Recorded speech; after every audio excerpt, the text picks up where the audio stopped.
सभी साथियों को मेरा नमस्कार। स्वागत है आप सभी का आज 24 जून के जनसत्ता विश्लेषण में। आइए शुरू करते हैं आज का जनसत्ता विश्लेषण। प्रथम पृष्ठ पे ऐसी विशेष खबर आई है कि नीट से संबंधित धांधली में जांच शुरू हो गई है। गुजरात सरकार ने सीबीआई के साथ और केंद्रीय जांच ब्यूरो के साथ काम करने को लेकर दिशा दिखाई है और कैसे केंद्रीय जांच सीबीआई करेगी पेपर के लीक को लेके तमाम मामलों पे गहनता के साथ एक नई रिपोर्ट तैयार करेगी।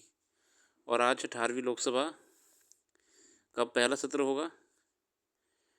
हम संपादकीय पे आगे बढ़ते हुए देखेंगे। आज हमने बात करी है तालिबान के प्रति बदलता रुख, और ये लेख लिखा है ब्रह्मदीप अलूने द्वारा। हाल ही में तालिबान के महत्वपूर्ण नेता सिराजुद्दीन हक्कानी ने अपने शिष्टमंडल के साथ संयुक्त अरब अमीरात की यात्रा कर वहाँ के राष्ट्रपति शेख मोहम्मद बिन जायद अल नहान से मुलाकात की।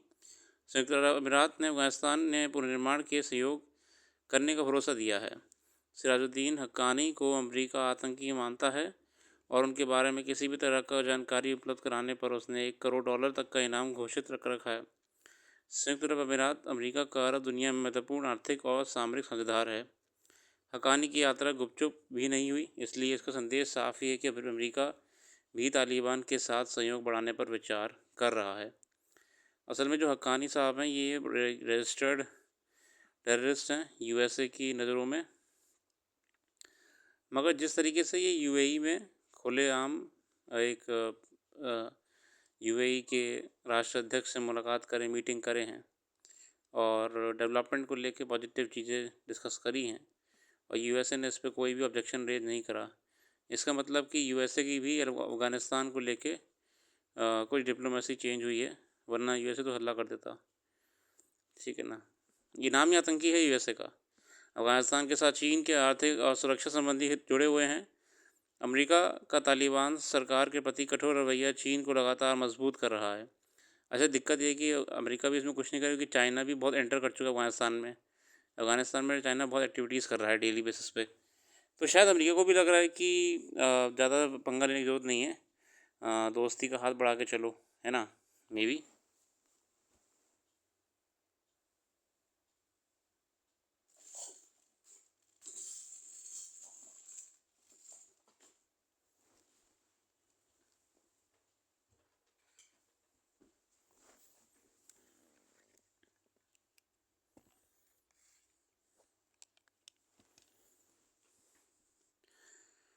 अफ़गानिस्तान में चीन कई बड़े प्रोजेक्ट्स को हरी झंडी दिखा चुका है। तापी गैस परियोजना तुर्कमेनिस्तान, अफ़गानिस्तान, पाकिस्तान तथा भारत में मध्य प्रस्तावित है ना। एशिया विकास बैंक की आर्थिक सहायता से इसका निर्माण किया जा रहा है। असल तापी गैस पाइपलाइन की जो परियोजना है तापी, ये असल में आपका इंडिया, फिर इधर पाकिस्तान, ऊपर तुर्कमेनिस्तान, अफ़गानिस्तान के गैस पाइपलाइन है पूरी। ठीक है ना। इसे एशियन डेवलपमेंट बैंक एडीबी जो है इसने सपोर्ट करा है, फाइनेंस कर रही है। ठीक है।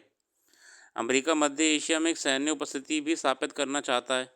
अमेरिका मध्य एशिया में एक सैन्य उपस्थिति को लेकर अपनी ज़रूरत पहले ही महसूस कर चुका था, है ना। ठीक है। चीन चाइना के जिस हिसाब से वहाँ पे बढ़त हो रही है ना एक्टिविटीज़ में, तो अमेरिका भी चाहता है कि वहाँ पे छावनी आवनी उसकी हो अफ़गानिस्तान में। और पिछले वर्ष कई चीन कंपनियां तालिबान सरकार के साथ लाखों डॉलर के व्यापारिक सौदे किए हैं। इस सब के साथ बीजिंग ने ऐतिहासिक कदम उठाते हुए तालिबान को आधिकारिक रूप से अफ़गानिस्तान के दूत के रूप में भी मान्यता दी है। इन सबके बीच अफ़गानिस्तान के भू रणनीतिक महत्व को देखते हुए अमेरिका, भारत और यूरोप के लोकतांत्रिक देश ये बखूबी समझ गए हैं कि अब अफ़गानिस्तान में प्रतिरोध की कोई मजबूत आवाज़ दिखाई नहीं देती तथा इस देश में ऐसी ताकत नहीं दिखती है कि वो तालिबान से लड़ाई लड़े। तालिबान से सहयोग बढ़ाकर ही अफ़गानिस्तान में अपने हित सुरक्षित रखे जा सकते हैं। देखिए, डिप्लोमेसी यही कहते हैं, जब हमारा कोई काम पड़ जाए ना तो दुश्मन को भी दोस्त बना लो। अब देखिए, इंडिया का थोड़ा रुख अलग रहा है। इंडिया तो हमेशा अफ़गानिस्तान में जो भी सरकार रही है उसके साथ चलने का प्रयास करा है और इंडिया का सपोर्ट में भी रहा है। इवन देखिए, तालिबान से भी इंडिया ने ऐसे संबंध बनाए हुए हैं कि तालिबान से हमें कोई दिक्कत नहीं है।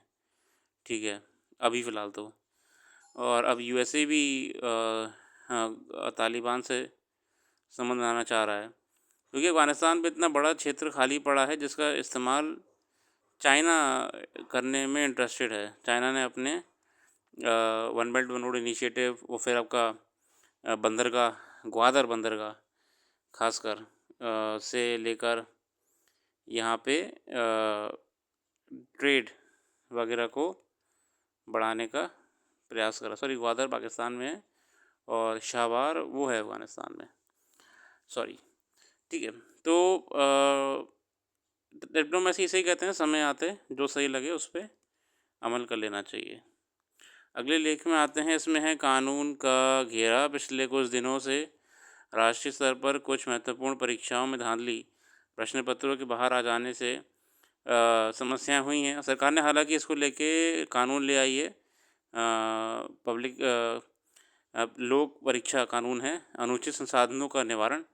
बेसिकली जो भी गलत तरीके से अब चीटिंग में पाया जाएगा या पेपर लीक करने में किसका हाथ होगा तो उस पर 5 साल तक की कारावास की सज़ा भी दे रखी है और जुर्माना भी उतना ही बढ़ा दिया है।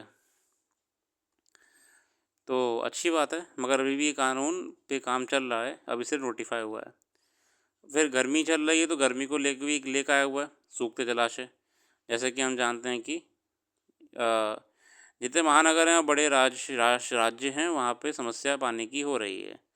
हिमाचल प्रदेश, राजस्थान और पंजाब में 10 जलाशय में उनकी कुल क्षमता का 28% जल रह गया है। हालांकि अब जो बारिश होने वाली है उससे ये उम्मीद करी जा रही है कि लगभग वाटर टेबल सही हो जाएगा, क्योंकि बारिश अब की बार ज़्यादा होने की उम्मीद है। मगर एक समस्या ये है, इसको लेके आप देखिएगा कि कैसे हम पॉन्ड्स का निर्माण करके, रेन वाटर हार्वेस्टिंग करके, इसके साथ साथ और कौन सी प्रैक्टिस करके हम वाटर